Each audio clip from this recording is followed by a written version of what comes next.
Marissa scores! There's scenes here at Perry Park. Chris Lynn has taken the wild thing and sent it. Oh, Bateman! Bateman! Yes! Welcome back to the Beyond the Sidelines podcast. It's episode 41. Finally, we're getting towards that 52 mark. But join with me, as always, is Phineas Morton and Angus Bryan. How are we doing, fellas? Yeah, I'm all right. Thanks, mate. How are you? Yeah, not too bad, mate. Sound more enthusiastic. Mate, I'm enthusiastic. Gusto. Now, let's highlight this. This is our fourth attempt, I think it is, at starting this introduction. Now, we are having some internet difficulties today, so bear with us. But again, we are lacking in enthusiasm, but it is not without just cause. Anyway, Gusman, how the hell are you, mate? Oh, God, you cannot rely on technology, can you? It's just horrible. I mean, we've been in and out of Zoom calls, dropping in and out. It's just shocking. It's just not been our day today. But we're here now. We're chatting, and we've got a lot of sport to talk about this week, so it's exciting. But it shows just, to the lengths we'll go to bring quality content to the faithful back at home. It's a tough time for everyone in, lockdown and coronavirus, even though restrictions are lifting. But still, we are eager, CJ, to bring a smile to people's faces. And I guess that's what we're going to try and do as the armchair experts that we are. We certainly are. And, something that brought me a little bit of joy, brought me a bit of happiness this week. Bit of nostalgia? Bit of nostalgia, yeah. It was being reminded of, going down to the park. And so, Finn, you and I went down to the park this week. You're having to kick around with your dad. If you're a kid, you may be kicking. I'm not your dad. Meters. Let's make that clear. No, okay, yeah. For those who are wondering the age difference between us. No, I am older, technically. Yeah, you are technically. Under 20 years. Yeah. No. Yeah. So again, CJ and I, we decided, okay, we're going to go down to Sherwood and just relax a bit and see if we could try and slot it from elite distances. And let's put it this way: we aren't that. We aren't elite. It was a very humbling. How long did we run around for, CJ? Was it 10 or 15 minutes, mate? Because I reckon it was a bit longer than that. I reckon it was like 20, maybe 30. You reckon? It wasn't running. Let's not call it running. No, it wasn't. It was us trying to get out the barrel from 50. And it was not working. I got close, to be fair. I nearly rolled it in thanks to the barrel from the 50. But no, the thing that stood out for us was we were sitting on the bench afterwards, a few deep breaths. No, we're okay. We are okay athletically. Let's just make that clear. It's just a joke if you're listening. A bit insecure about this. I am, because I know that there's people at home right now going, these guys are a joke. They've probably never, gone for a run in their lives. We're not elite. You're not false, though. But gosh darn, we try. CJ, don't encourage them. Okay, mate. my bad. Don't encourage them. No, I went for a walk the other day, and I felt it. This is the first time I've gone for a walk, and I've felt sore. Like, my stomach. You walk every day, mate. Yeah, no, but like I think I walked up to the old state school, the old stomping ground, Rainbow State School. Shout out. But yeah, so I walked up there. Forgot saying walk back. I'm pretty forgetful. I forget a lot of things. I had to walk back home, and I got a stitch from walking. Yeah. So that's the first. Mate. Feels like I've aged 20 years since I was last active. Well, somebody wasn't getting a stitch, mate. Yeah. Let's talk about him. This is the nostalgia factor, mate. Well, just describe him, CJ. Describe him, mate. The rig on the man. Let's start with that. The rig. He had a dad bod like you wouldn't believe. He had the full keg out. He had the cap on. It was just the scenes. Sand shoes on. He did. The scenes. So he had two sons with him, one older than the other, of course. Now, the older one ran behind the sticks, and the other one was standing with him. And wearing some of these. Exactly what he looked like. Exactly. No word of a lie. He's talking to his youngest son, who must have been something like 8, grabs the footy, 2 steps it from 50 and barrels it, and it sailed about 55. How about that? It was a good roost too. It was, and he turned around like it was no big deal. He just turned around to his son and went, "There you go, son. That's how you be a man, mate. All right." Yeah, jog on. Go have a brewski afterwards. But it was just a bit like that. And then CJ and I afterwards, tried it a little bit, failed attempts. But again, it just reminded us, what we're trying to say is it reminded us about our youth and how, at least for me, I remember, Dad beating me in absolutely everything. Yeah. I remember, rugby competitions where you try and bomb it and get under it, catch it, and I'd drop it and he'd tackle me and he'd rub my face in the dirt. And he'd say, that's what the South African rugby team do. They play dirty. Hey, mate, I don't know about that. No, I don't know about that either. But that's all dads though. That's like that's their trademark. That's what they're supposed to do. Mums are supposed to be the caring ones. Dads are supposed to, make sure you grow up, I guess. Let's not look into gender stereotypes on this show, Gus. That's not really what we're about, mate. Not doing that. But anyway, this week we had Cal Sinclair, a man who can probably roost it from 50, two-step, no problem. Cal Sinclair from the Sydney Swans. Used to play for the West Coast Eagles as well. Absolute legend, ruckman, forward, hybrid. Boys, what did you make of it? Well, let's wait and see, CJ. Exactly. Well, we did record this a few days ago, so. We did, but I don't want to reflect on it beforehand, do I, mate? That just gives away the tale. Yeah, you don't want to give away too much. A little bit of a spoiler. His mum did join in. Yeah. Or did she? Or did she? See, you're giving too much away, mate. You're giving too much away. You got to preface it. You can't do it. That's a Mother's Day special for you on It is a Mother's BTS. Day special. His mother did feature about 2 or 3 times, but it was quite comedic. It was good. Yeah, certainly gave BT a run for his money in terms of the commentary. So, mate, you copied that one straight from me on the caption. From where? Day, mate. I have no idea what you're talking about. Okay, well, they can all listen to it now.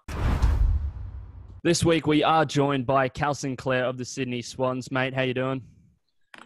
Good, thanks, lads. Thanks for the invitation to come on the show and sliding into the DMs. Mate, that's what we do best. We're proficient at it at this point, mate. We've got a lot of practice. Campbell. Hey, mate, I mean for business purposes only, all right? Yeah, okay, business purposes If only. I was a father, I'd be very, very worried about my daughters. We send so many. It is just great to get a response once in a while. No success rate. Anyway, Anyway, let's talk about Corona, mate. How are you and the Swans dealing with it?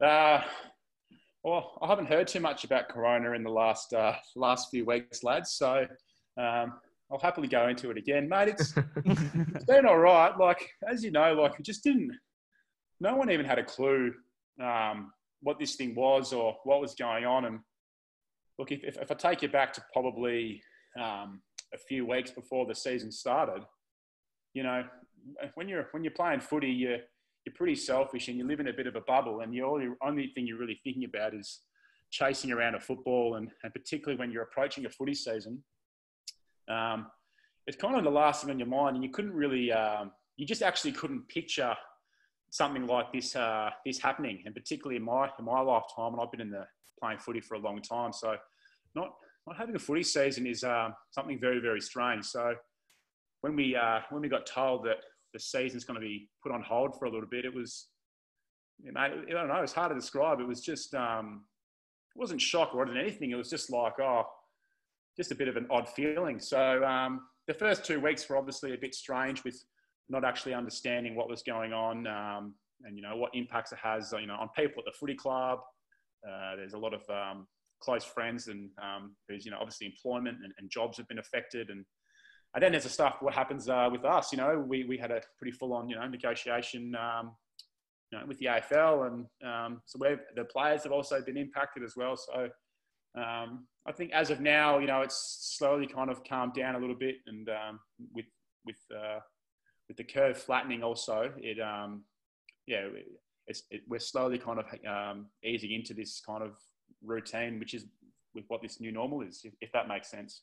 Yeah, no, 100%. It kind of feels a little bit like we're in the twilight zone. Something's not quite right. It's a bit weird because we spoke to Link McCarthy from the Brisbane Lions, I think the week before round 1, and then we spoke to Mason Cox shortly after from Collingwood. And yeah, when we spoke to Link, he said basically, this was before it was all happening and round 1 was going ahead. There was talks of no crowds at the time. We asked him how it was going to be with no crowds, but now there's no season on. It feels a bit weird. If footy is your whole life and it's what you've been doing since you're a kid, how does it feel not having that in your life? What are you kind of filling that void with, I guess? Quite like what I said before, over our lifetime, you associate winter with playing football. So it's very, very, very different. Look, to answer your question, mate, I'm probably a little bit lucky in the sense that I probably got drafted into the league a bit later. I got drafted in at about 22, missed a handful of drafts. So I probably, and I can't speak for everyone, but I probably feel like I'm probably handling it a little bit, probably better than maybe some other guys probably are. And but in saying that, like, the people I've spoken to, they're all kind of just getting on with life. But yeah, it's an interesting one, mate. Like, you know, I was lucky enough to kind of, you know, be outside the footy bubble in the early parts of my career. So I kind of feel like I've adapted, you know, quite well and okay. You know, I think myself and a lot of the other players that I've spoken to are kind of using this time to maybe tackle a few projects or do a few things that maybe they probably wouldn't have done if they didn't have this time. You know, we travel every second week. We're at the footy club every day, so it's really 24/7, and you do become quite, I guess, narrow thinking in regards to a pre-season, and you can, you know, your body is your business, and your business is your body, if that makes sense, and you kind of just think about yourself. But look, mate, from my end, I've kind of got a bit of a silver lining to it. I like to think that I'm, you know, doing a few things. You know, I'm starting a business with my brother, so I've been able to dedicate a bit more time to that. I've got doing a lot of corporate stuff with the footy club, so I'm getting involved on that side of things. So every day I've tried pretty hard to keep a routine, and obviously we've got the training program which we've all got to tick off every single day. But outside of that, there's a fair bit of spare time, lads, and a lot of us are you got to fill the day somehow. So I'm quite enjoying tackling a few of the projects that I'm getting stuck into. Yeah, lucky you, mate. You get to chat to us with the season being called off, so it's not all bad. But mate, was there a bit of relief, I guess, from your point of view when the season was called off? Because coronavirus, it was getting a lot more aggressive. Look, a lot of leagues were calling their competitions off, and the AFL, when it finally did, were you relieved somewhat? I guess probably relief in a way that just by looking at all the other leagues around the state, not around the state, probably around the world, you know, NBA, NFL, things like that. Yeah. It was just, from my eyes, it was just inevitable. So it was just a matter of time before it happened. And we all know kind of I think when I saw that there were no crowds coming, I kind of personally thought we're probably on borrowed time here, to be honest. So, and there's no one can control that, you know. It's just, unfortunately, it is what it is. And yeah, probably wasn't a relief. I probably just saw it coming, to be honest. I know a lot of the players did as well. You just kind of go, oh well, you know, I don't think they started round one until they didn't make that call until the night before the first game. So when you're leaving things kind of that late, you know, we knew that we probably had to be flexible throughout the season. And in saying that, you know, the club and the AFL, they actually did come out and say that, you know, the season will be at a standstill at some point throughout the season. And but I probably just didn't see it happening, you know, on the Sunday of round one, to be honest. Now, the AFL hasn't finalised a date for the resumption of the season yet. Do you have any idea maybe when you think that might happen? What do you reckon's going on in the next couple months for the AFL to possibly restart? Yeah, it was probably just not as simple as probably just saying, you know, like, you know, if the curve flattens, then we just rock up on a Saturday and go play. Like, there's a ton of resources and logistics that are needed in order to get this to get games up and going. You know, there's a lot of factors you got to consider. There's obviously staffing, logistics, TV broadcasters, and things like that. So it's pretty it's a pretty big project. So it can't just happen at the flick of a switch. So the AFL is going to need time. So, mate, to be honest, your guess is as good as mine. I really don't know. The obvious answer, which you probably don't want to hear, is that we're dictated by when we can socially gather. So I think the first stage will be, when can the group come back and train together? So when you've got, you know, 30 or 40 blokes all on the same footy field, running around, tackling, jumping, you know, crashing and bashing each other. And then I guess from there, you're looking at hopefully playing games. So I think you probably need a 2, 3, 4 week window before of training to test the waters. And then I guess from there, hopefully if that all goes to plan for each club, then hopefully we can get games ticked away. But in terms of a time, I couldn't tell you. Mate, no one knows what's going on. It's such an unpredictable situation that exactly your guess is as good as ours. But mate, let's move on from Corona, because it's all we're hearing about at the moment. And let's face it, you're probably sick of it. We're sick of it. So let's talk about you. Let's talk about your career and you mentioned it before, getting drafted at 22. That's late, rookie draft. Did you ever think about, giving it up? Good question, actually. Probably, I wouldn't say giving it up. Like I always wanted to play the highest possible standard I could, and the journey's been a bit of an interesting one. I started at obviously leaving school footy, and I actually just played local footy my first year out because I ended up trialling for you boys based in Melbourne, are you? We're in Brisbane, mate. No, Brisbane. Brisbane Are you guys familiar with the TAC system in Melbourne? Yeah. I'm a Melbourne boy, so yeah. We tried out for the Sandringham Dragons as a 19-year-old. So I think every club could. Could give 2 spots to a 19-year-old player. So I actually got invited after school footy to go and train as a 19-year-old. And interesting story at the time, I got told that I made the list. So I was thinking, oh, great, I'm first year out of school. I'll be able to full-time dedicate to playing TAC football as a 19-year-old. And, I'd forecasted that would put me in pretty good stead to then get drafted. And soon after that, got to about round 1 and I didn't get picked. And I was like, oh, this is a bit embarrassing. I'm 19 years old, haven't been picked in the Sandy Dragons team. And round 2 or 3, sorry, my mum's just putting the tap on, so no worries. So anyway, but she threw me off. Where was I? Didn't get. There we go.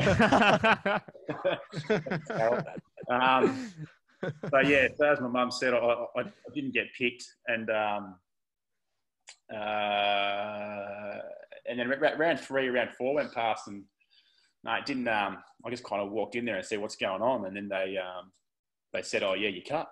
So I obviously didn't have too many nice things to say to the coach at the time, and so I kind of wasted a whole summer of training with this TAC team and didn't get picked. And then so I played local footy, lads. Played local footy for a few years.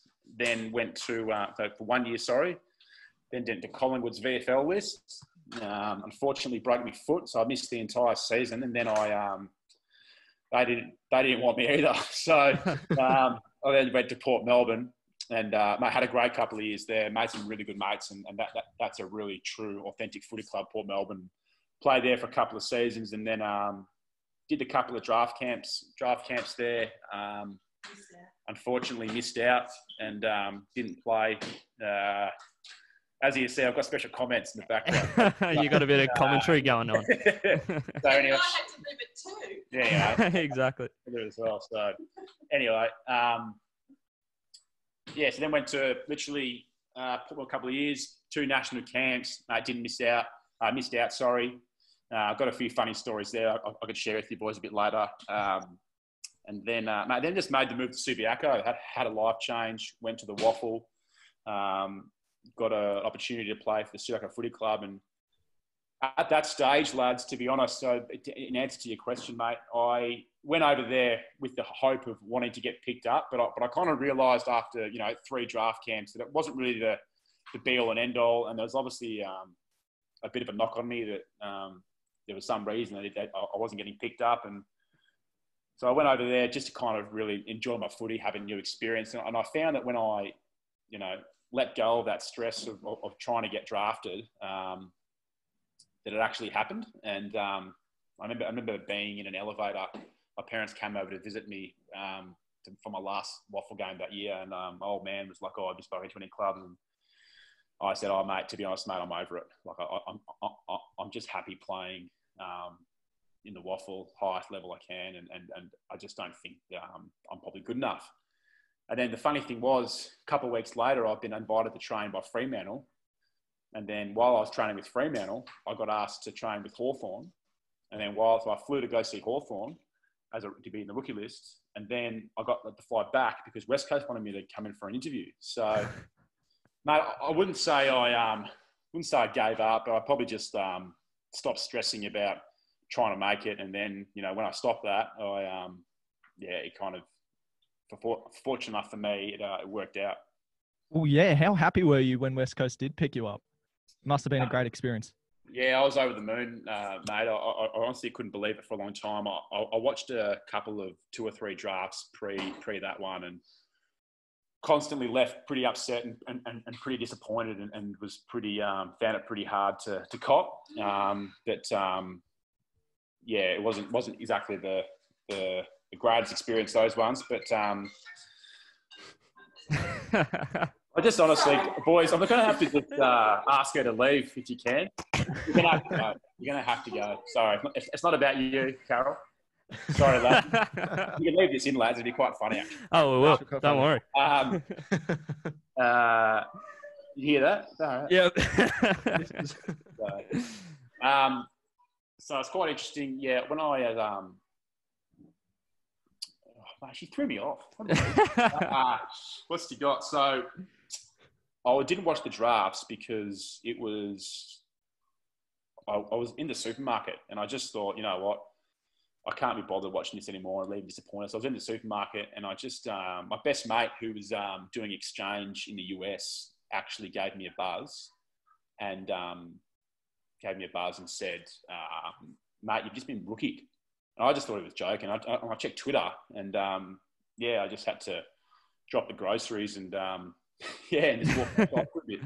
It all started in a Woolies, as they say. Mate, it did. It was it was in the fruit and veg aisle, actually. There you go. It's life of an athlete. There you go. Exactly. Eating healthy. Exactly right. I was actually in the chocky area, so emotional eating, lads. Yeah, Exactly. You got to get, but you're 100 odd games later. How's your journey, I guess, or senior games? So how's your journey in the AFL been since then?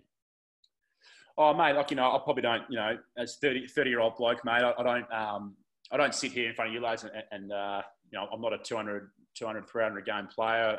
You know, my journey has been a bit up and down, and I probably debuted a lot probably quicker than I probably thought. You know, I remember coming to the West Coast and they said, you know, with Nat Nui and Cox, you know, it's going to be tough to get a game, which is completely fair enough because they were coming off all Australian years, and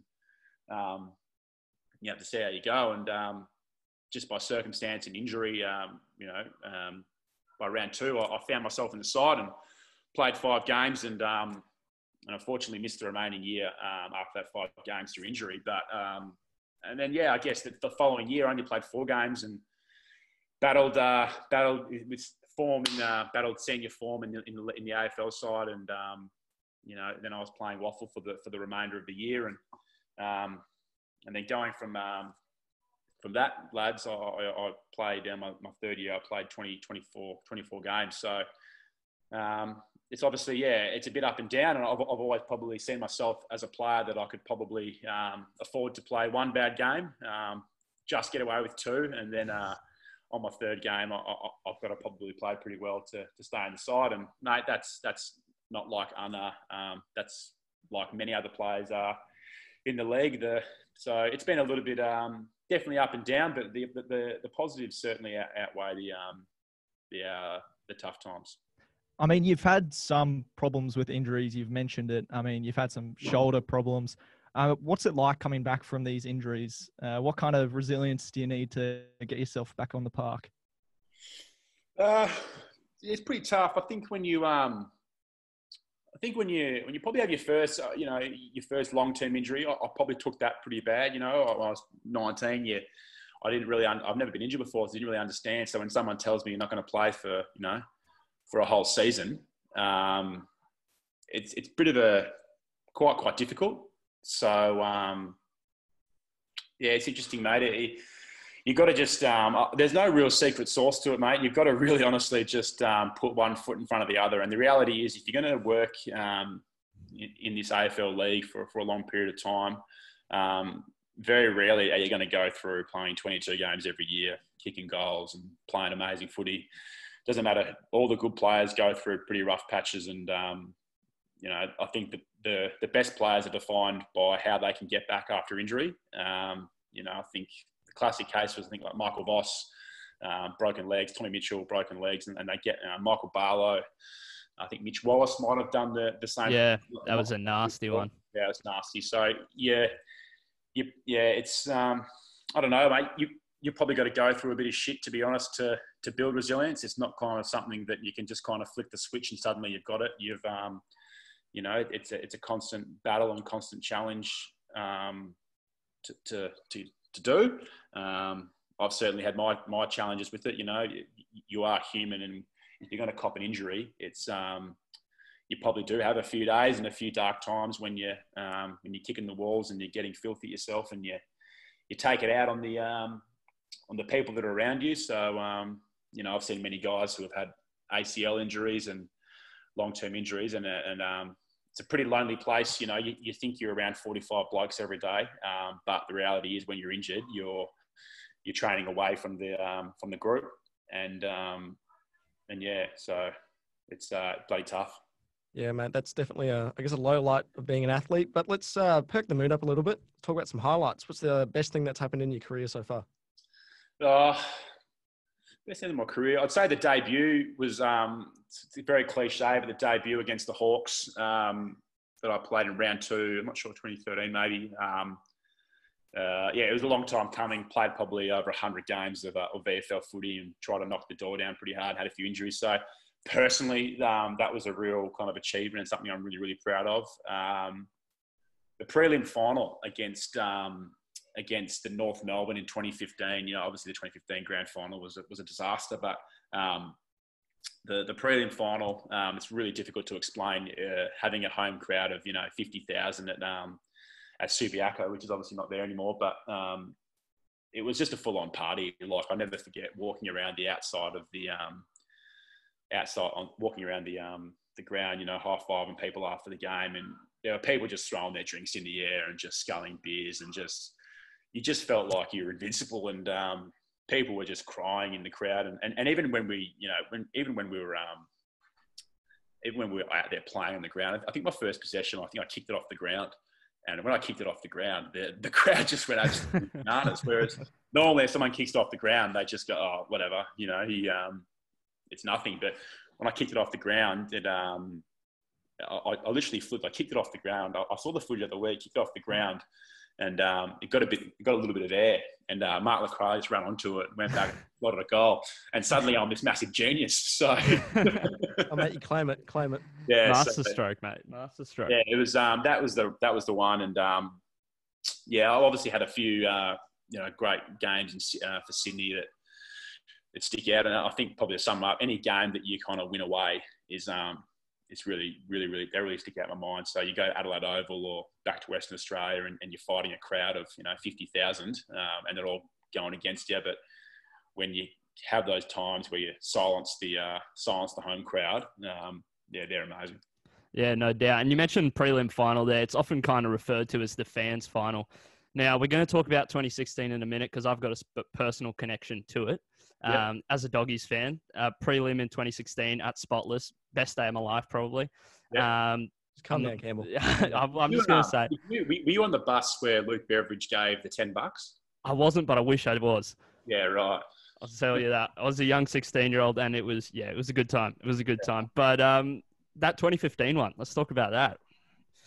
Yeah, mate, it was look, the overall experience was pretty cool to say you've played in a grand final in 2015, but I think the reality is that we, mate, just were coming up against a team that was the best team. I don't know, probably they're probably on par with the Brisbane and the Geelongs of that kind of 20 or 30 year era, and mate, we just got absolutely pantsed and absolutely slaughtered, and just weren't even really competitive on the day, and it wasn't the ideal situation. Certainly wasn't a fun flight home back to Perth, I'll tell you that much. Yeah, I can imagine. But next year, you're moving on to Sydney Swans. Unfortunately, you don't get to play in the final that year. But I guess, what was that whole season like for you?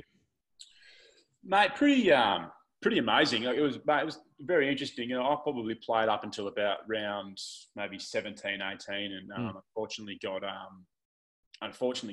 injured and probably missed trying to plead my case to get into the finals. I probably got back training probably the week before the finals, and tried pretty hard to put my hand up to get a gig in the side. But I think the reality was, one, my form pre that injury, I probably wasn't playing that well.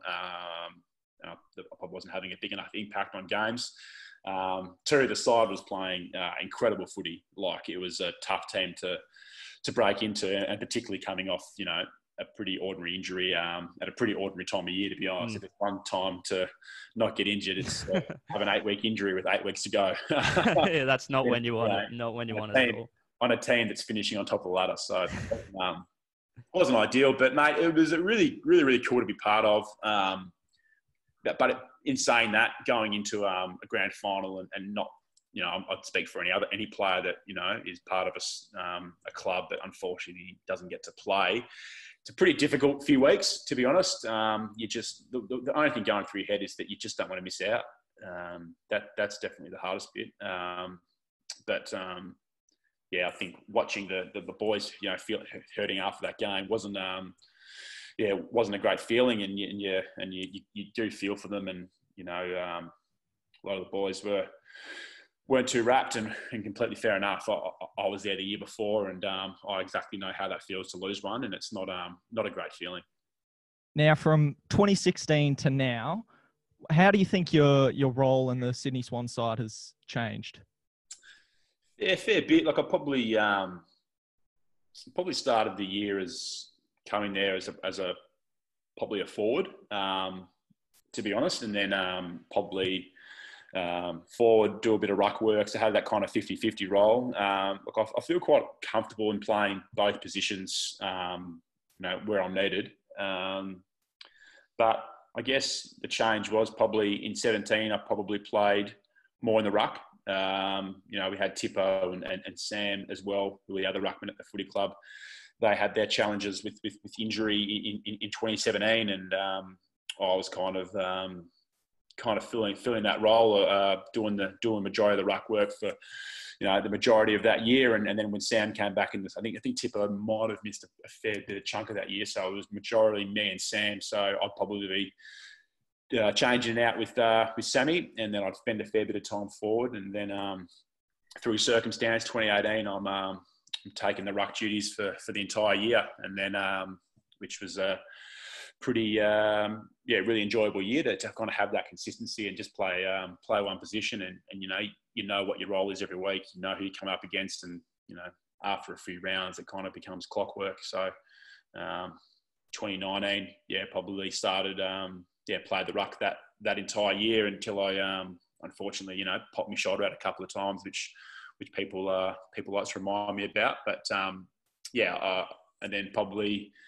now I'm probably looking to play a bit more of that 50-50 role. So I wouldn't say, it's been there have been times throughout my 4 years where it's been week to week, whether I'm going forward or going the ruck or whether I'm getting the flick. So it changes. But I'd probably say going forward, I really do. You've probably seen me carry on like a peanut when I kick a goal. So I do like getting in front of the big sticks. So hopefully I can spend some time forward, and but I enjoy the ruck also. So either position doesn't really bother me. Yeah, no doubt. And last year was a little bit of a down year for you guys. What was that kind of like?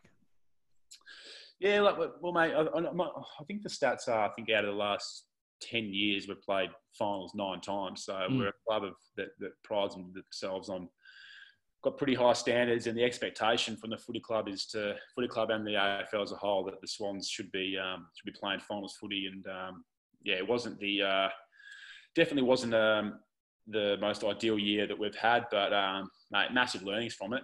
There's I think. You never like to use injury as an excuse, but our best player's not playing. Buddy, I think he missed 10 or so games, which our biggest goal scorer and easily our most valuable player. I probably had some form issues as well, and then unfortunately to get back and play some decent footy, but then unfortunately have the year cut short with a pretty nasty shoulder surgery and obviously some concussion as well. Didn't help the cause, so we're probably running thin on numbers in the big man department. Yeah, in your 100th game, wasn't it? No, was that one before? I got concussed in my 100th, but I think the following week was literally in the first 20 seconds of the game that shoulder came out, and then about 20 minutes later it came out again. So it was absolutely cooked, and I was pretty cooked from there. But mate, plenty of learnings from it. I haven't done a pre-season in November for a long time, so from that side of things, I didn't quite enjoy that. But yeah, look, it is what it is, and hopefully we're better off for the experience. But time will tell. So, what do you think the main thing the Sydney Swans need to work on to improve and get back to playing finals footy? Oh, we've just got we've lost a ton of experience. So we've lost Heath Grundy, Kieran Jack, Nick Smith, Jared McVeigh. We had Tippo a couple of years before that. I'm trying to think who else did we have? We had someone else there that I can't just put my finger on. But Goodsy. And Goodsy obviously left a few before that. So we've probably had a cycle of about 3 or 4 years there where we've had a generation of players kind of exit the game and exit the footy club. And look, that's opened up opportunities for a lot of other guys.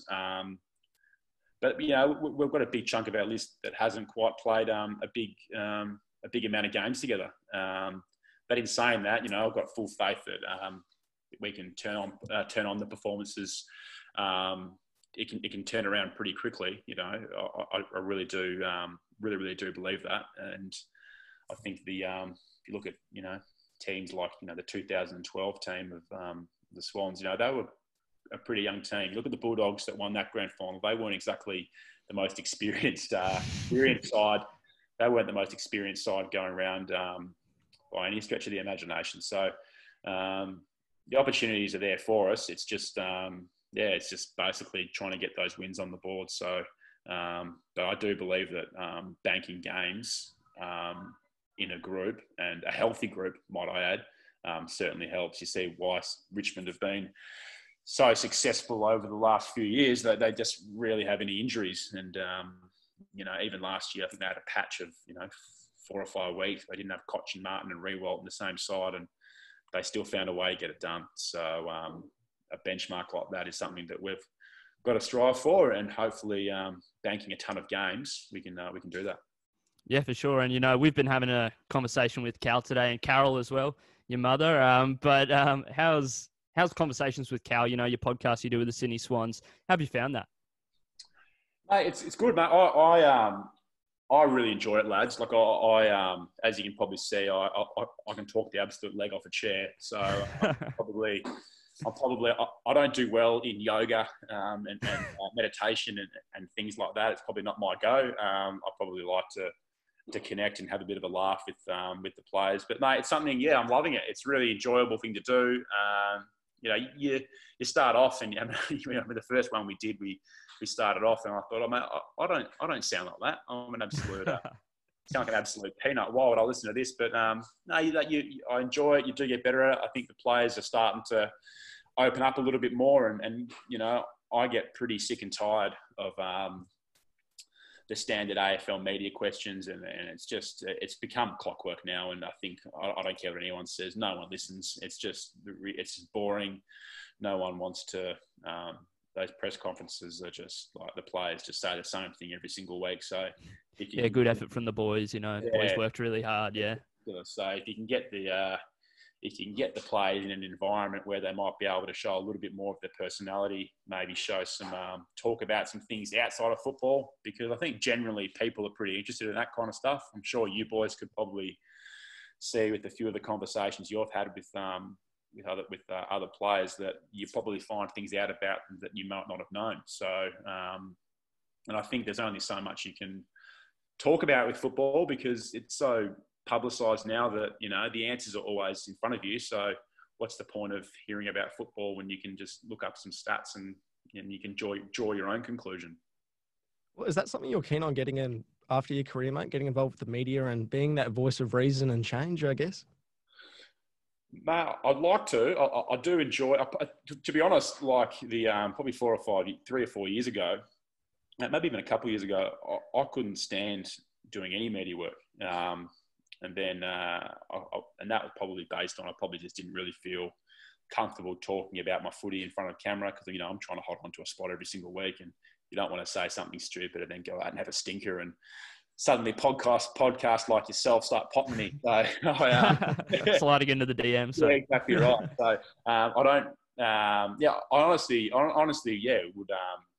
would love to do some media stuff post football.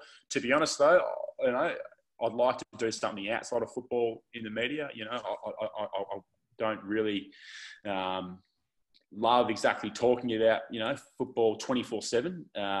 I do have interests in other areas of life that I'd like to talk about, and that's what I kind of like to do with the podcast. I do like to touch on the football a little bit with players, but some players are starting businesses, some boys are starting families. They've got really cool travel experiences, so I like to talk and focus on kind of other areas of people's lives, not just chasing a Sharon around.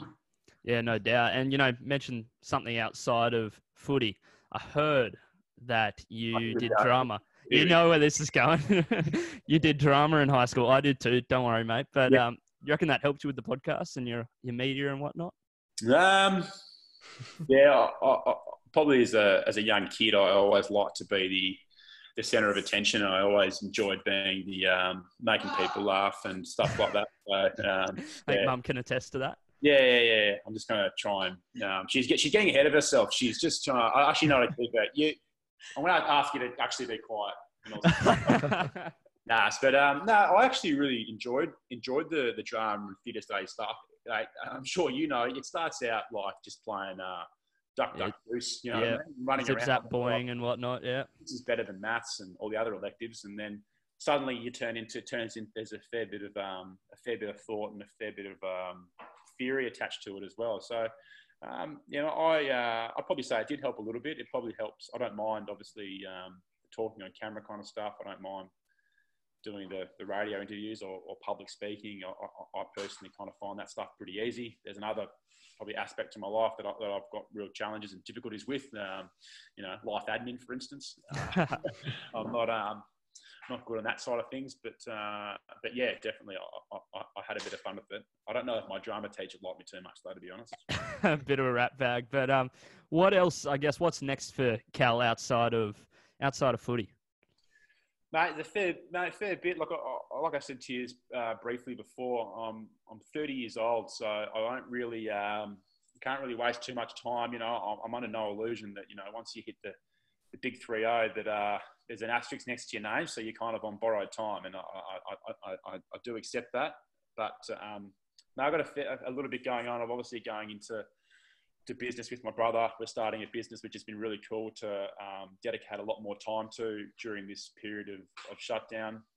Got the podcast stuff going, doing a few corporate speaking gigs for the footy club sponsors and things like that. And I do some, I've been for about 2.5-3 years now. I've done 1 day a week at a commercial property firm in which I've, really, really enjoy doing. So I've got a few skills in that area. So try and have my finger in as many pies as possible and get skilled up because, I am under no illusion that you're a long time retired and there's another chapter to your life that comes pretty quickly, and we've all got responsibilities and stuff outside of football that we need to take care of with mortgages and things like that. So which I think a lot of players see it as maybe daunting, finishing up football, and fair enough, it can be, and I'll definitely have my challenges, but it's also, if your attitude is in the right place, it can be a really exciting time. You can really choose what you want to do and things like that. I could even, be the fourth person on your guys' podcast. So, mate, we'll have you any day of the week, mate. Anytime. Well, thank you very much for having a chat to us. We can't wait to see what's next for you, Cal. Hope you have a great day, mate. No worries, lads, and keep up the good work. And just remember, you never know who picks up those DMs. So, exactly. If a father out there, be very, very careful. Very, very careful. Appreciate it, mate. Thank you. No worries. All right, boys. Take care. Yes, and thank you very much to Cal for joining us on the show. Probably one of my favourite interviews that we've done over these past few months. I mean, I love every single one of them equally. Like my favourite child, you can't pick them. But I really did enjoy that one, and I enjoyed a little bit of doggies chatting there, boys. What did you make of it? I prefaced it before the interview, but what did you guys make of it? Yeah, he knows how to have a good chat, doesn't he? He strings a few sentences together, Cal. So, no, it was good to have a bit of a yarn with him and learn all about his career and his time with the Sydney Swans. So it was very interesting. His mum was a good chat too.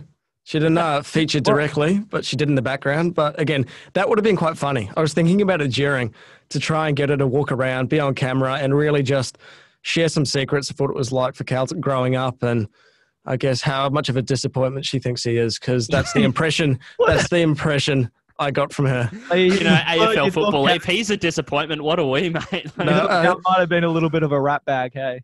No, exactly. That's what I mean. Just yeah. No, it's just a bit of fun. Again, she was throwing the chat during it, but Cal's obviously done very, very well for himself, featuring in 2 grand finals, as we discussed, and, maybe there's more to come. Featuring in one, mate. Featuring in one, sorry, part of 2 teams. Part of the squad, yeah. But hopefully there's more to come. But let's face it, being part of the Sydney Swans, that's not looking too great at the moment, albeit the season's not on at the moment, so everyone's equal. But the team list is pretty... she's not flash. Anyway. It's not the best it's been, but it's a young squad, so hopefully we can see some improvements from there. But anyway, boys, we've got the man with the tattoo on his face. The ear biter. He's not on. Mike Tyson. How do you say Tyson. Mike Tyson. Let's not make fun of people with lisps, but yes. No, so Mike Tyson, obviously the 53-year-old boxer, former heavyweight champ, famous for biting the ear off. Who was the boxer he was coming up against? I do know. This. Okay, I'm going to look it up. Do a bit of Google. I do know. Okay, I do know this, Faithful. Just so you know that. Just so I can feel that validation. Thank you. Anyway, apparently he's been training a fair bit. Holyfield.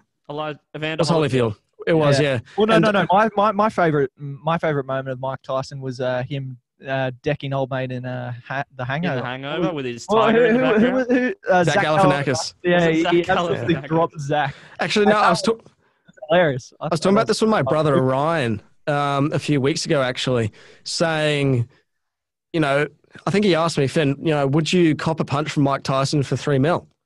And I said, mate, I think I'd do it for free. I would. I don't know about that. $3 million. I don't know for free, but $3 million. Yeah. Hear me out. Then you're always the guy who can say, "Yeah, I copped a punch from Mike Tyson and lived."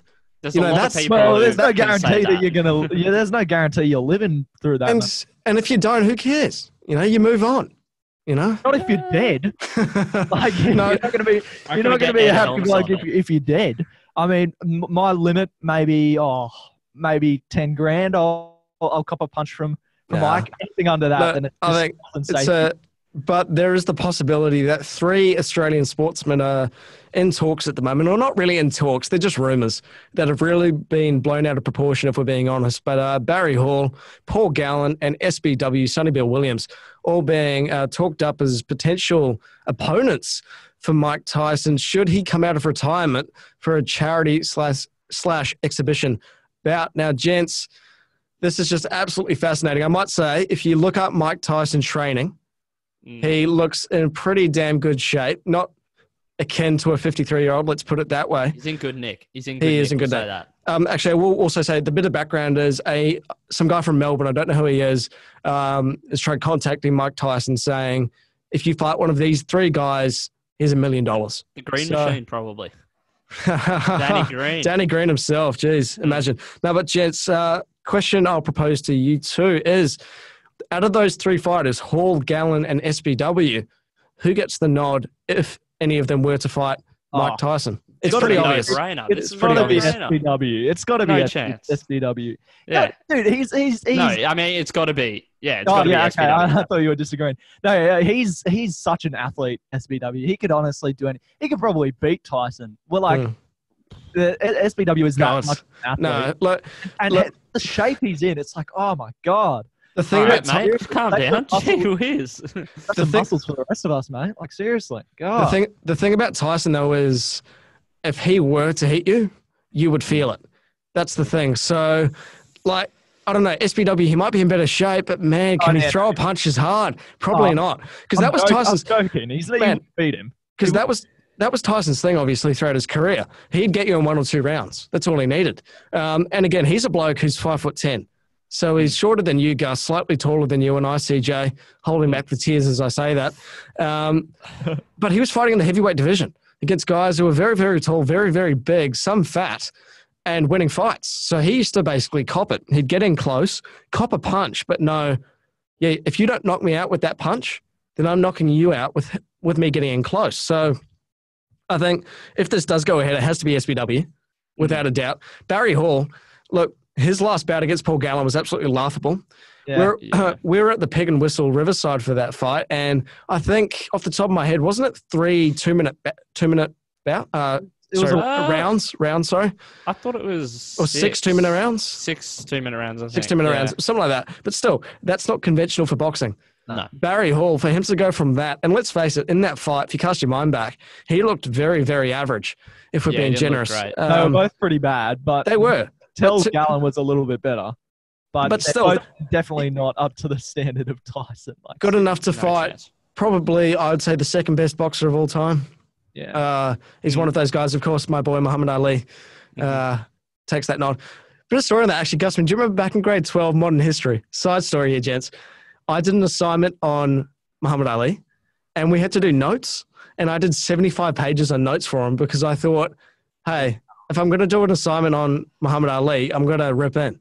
Yeah, I do think I remember this as well. Yeah, you were literally note-taking the whole assessment rather than actually doing the assignment. You were just taking notes. Yeah, what was the brief? What was this? Pages of notes. How is this modern? Like, what was the assignment about? It was world leaders. My teacher did say afterwards, he said, look, the bloke you picked probably brought your grade down. So I'll take that on the chin. That's fair. That's fair. Yeah, but, mate, he actually did a lot, Muhammad Ali. Seriously, he did a lot. I mean, to put him in a conversation with some of the best leaders we've ever seen, I don't know if he should be in there. No, I just want to have fun. Anyway, again, this whole Mike Tyson thing, it's really interesting. I think it's going to fizzle out, just as this other story that I think we wanted to chat about briefly, gents, and that is the hottest place in Australia right now, Perth. WA restrictions are lifting at a lot more of a rapid rate, or they are a few weeks ahead of us here in Brisbane. But now there's talks of the English Premier League is set to don its shores and finish its season, playing at the Wacker, Joondalup Arena, Optus Stadium, to name a few. Boys, what do we make of this? Is there any chance that this happens? I'd love to see it go ahead, but it's not happening. No, I mean, the WA Premier, he hasn't even opened the borders to the rest of Australia. He's not going to open the borders to English football. Like, are you serious? He hasn't even let the AFL go ahead yet. Or would be a smart move, though. Their plans. It would be great. I mean, firstly, that's the obvious problem. They're not going to let him in. Secondly, Perth, it's the other side of the world. Are people in England going to be up at midnight watching football? Man, they can suffer what we have to go through. Yeah, but what's the go? I thought the audience for English football was the English. It's not going to happen. I think the thing that's worst, the worst thing about this situation, if it were to go ahead, is the Liverpool faithful in particular. I'm talking about the people who have been season ticket holders, for 30 years since Liverpool last won the league, and Liverpool will inevitably win the league if the season does resume. And now they're having to get up at 2 a.m. to watch a team who normally play, down the road, win the league in Joondalup, which is like the Ipswich of Perth. Mate, I used to live in Joondalup. Don't worry. Did you actually? Yeah, no way. Jeez. Oh, Joondalup is wow. Only for a brief moment when we first moved there. And Inaloo, which is the best suburb name could possibly get. In the loo. Inaloo. Oh. Yeah. Yeah, it's a great suburb name before the old South Perth Como shout out. Perth. Look, I think one of your what a place. I think one of your favourite sayings, CJ, that you say a lot off air and not so much on air, is we need solutions, not problems. That's my catchphrase. That's your go-to. And unfortunately for the UK, this is a solution. And this is a solution that should be taken quite seriously, because the UK, gents, is in a much worse of a situation than what we are here in Australia. Restrictions, I reckon, next month will be golden. We'll be pretty well near normality. Hopefully a second wave doesn't hit. But the UK, mate, they're still in lockdown, and they could be for another few months. So if they want the season to come back, then they've got to start exploring these options. Yeah, well, I mean, I think the obvious decision for the English Premier League is to play all their games out of a one location, one or two venues, and just to get it over as soon as possible, because there's not a lot of games left. If they can structure these games every 2 days, then they can get it over with, within a month, and at least they say, we've completed the season. Liverpool, you're champions. because no one's It's a catching tough one though. It's a tough one though because you can't really play it at like 2 stadiums because you then risk injury to the players. It's a safety concern because then you get ankles and ACLs that get done because the turf isn't repaired properly, but in between games. So you kind of have to play it. I think London's probably the most sensible option. Well, that's not going to happen. I don't think that's sensible at all, CJ. It's not sensible to play it in London, but I mean, in terms of the amount of stadiums that are on offer. No, I think you go to the Midlands. Midlands. Midlands it's too far away. Like it's not like a one area. It's a logistical nightmare. Look, if we bring this back home for a second, I want to consider the A-League. Actually, the A-League, I think they're plotting a August return date. And that's because they're nervous about a possible second wave of the coronavirus. It's fair. So does the EPL, if they were to come down under, they'd have to consider that, right? And they'd have to go, look, what if we get stuck down there? That's bad. And also, actually, furthermore, what about the championship? Is their season just not on? How does relegation work? No relegation. Yeah. Well, I mean, So at this stage, it's kind of unfair to say, well, you're in the bottom 3, you're immediately relegated like that. I feel like that's very, very unfair. And if they manage to get the EPL season away and they don't get the championship away, who's coming up? And like, who's going down? Who's going down to League One? Who's going down to League Two? It's a similar situation that CJ and I were having after our AFL attempt about the NFL in America. And if the season doesn't go ahead over there, the draft in 2021, who gets the first pick? And it's a similar concept, really, to the promotion relegation and securing fairness and achieving fairness. Fairness somewhat has to go out the way, doesn't it? In the wake of this coronavirus, you look at the Olympic Games, there are going to be athletes who are in lockdown longer than other athletes around the world. So we don't know, who's getting the training they need. Fairness isn't exactly a word that we can deal with right now. I feel like by the time the NFL get going again, I think most of the United States will be up and running. I mean, they're already bringing back schools, libraries, all that sort of stuff already, and they've been hit a lot worse than a lot of other countries, but they don't seem to mind.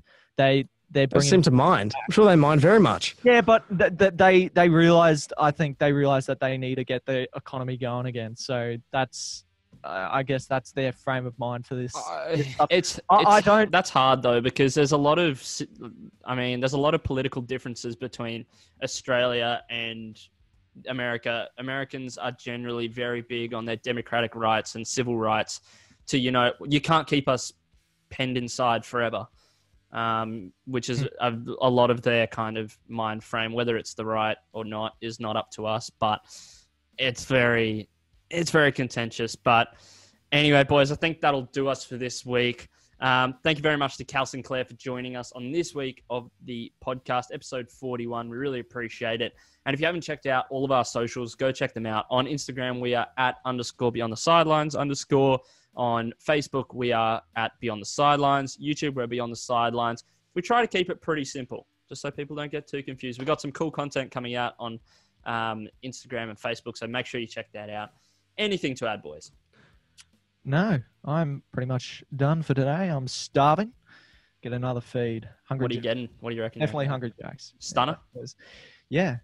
Hopefully they get my order right. So that's my boy. Anyway, that's a callback to episode 40. Yes. Anyway, gents, it's been fun. A bit of a slow week in the world of sport, but actually something I do want to add just quickly is obviously the NRL is going forward. We won't go into it. That's interesting, and other sports are expected to follow, I guess. I knew it. Go ahead. I knew it. Let's see how long it lasts, pal. Yeah. Anyway, there was that very, very significant and possibly iconic photo that I shared to our group of a young daughter. She would have been about 3, hugging one of the New Zealand Warriors players. Obviously, he is to tell his daughter, I'm going to have to leave, go to Australia, and I'll be back eventually. We don't know when that'll be, and I don't know. It'll be at the end of the competition, most likely. Yeah, most likely, because apparently, but most likely, yeah. Talks of a travel partnership between Australia and New Zealand, isn't there? I believe. So I heard that they might be sending tourists over between the two countries soon. I don't know about that. That seems a bit BCS and the cases are really low in both countries. Yeah, because of what we're doing. Anyway, let's not get into this right at the end of the episode. We've already wrapped up. Thanks for joining us.